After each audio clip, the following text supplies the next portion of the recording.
Hello दोस्तों, welcome to my YouTube channel.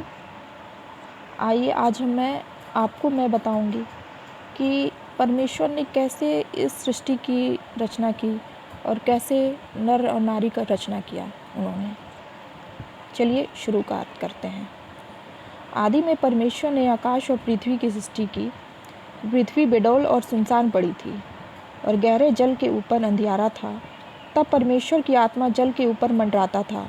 तब परमेश्वर ने कहा, उजियारा हो, तो उजियारा हो गया। और परमेश्वर ने उजियारे को देखा और कहा, अच्छा है। और परमेश्वर ने उजियारे को अंधियारे से अलग किया। और परमेश्वर ने उजियारे को दिन और अंधियारे को रात कहा।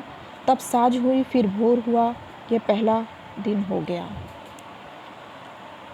फिर परमेश्वर ने जल के बीच एक अंतर, जो जल के दो भाग हो गए, तो परमेश्वर ने एक अंतर बनाकर उसके नीचे जल और उसके ऊपर जल को अलग किया।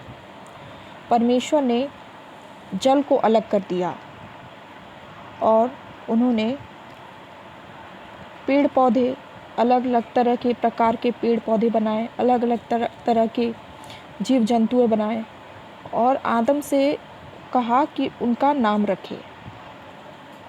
और उन्होंने ये सब बना के 7वें दिन आराम किया। फिर उन्होंने एक नर को बनाया, उस भूमि की मिट्टी से लेकर एक आदम को बनाया। और जब आदम अकेला था तो परमेश्वर ने देखा कि आदम अकेला है, तो उन्होंने आदम को गहरी नींद में सुला दिया और उसकी पसली की हड्डी निकालकर एक नारी की रचना की। उस नारी का नाम था हवा। उन्होंने उन दोनों को आज्ञा दी कि तुम इस अदन वाटिका में रहना और सब प्रकार के फल को खाना, लेकिन इस ज्ञान के वृक्ष को मत खाना। ये कहकर परमेश्वर वहाँ से चले गए। लेकिन एक दिन ऐसे ही शैतान, जो इब्लिस कहलाता है, वो आया। उसने हवा को बहलाया फुसलाया और कहा, तुम इस ज्ञान के वृक्ष को खा लो, क्योंकि ये देखने में मनमोहर है, सुंदर है।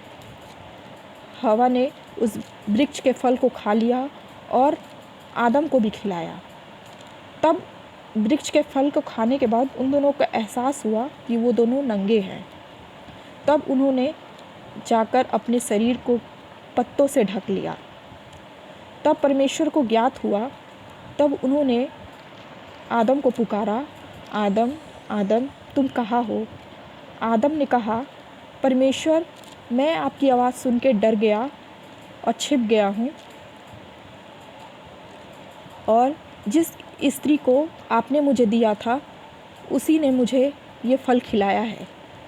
परमेश्वर ने को गुस्सा आ गया। उन्होंने आदम को और हवा को और वो इब्लिस शैतान को श्राप दिया। उन्होंने स्त्री के लिए कहा, मैं तेरी पीड़ा और तेरे गर्भवती होने के दुख को बहुत बढ़ाऊंगा। तू पीड़ित होकर बालक उत्पन्न करेगी और तेरा लालसा तेरे पति की ओर होगी और वह तुझ पर प्रभुता करेगा।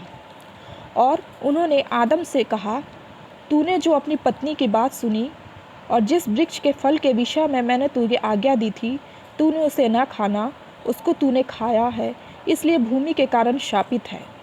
तू उसकी उपज जीवन भर दुख के साथ खाया करेगा।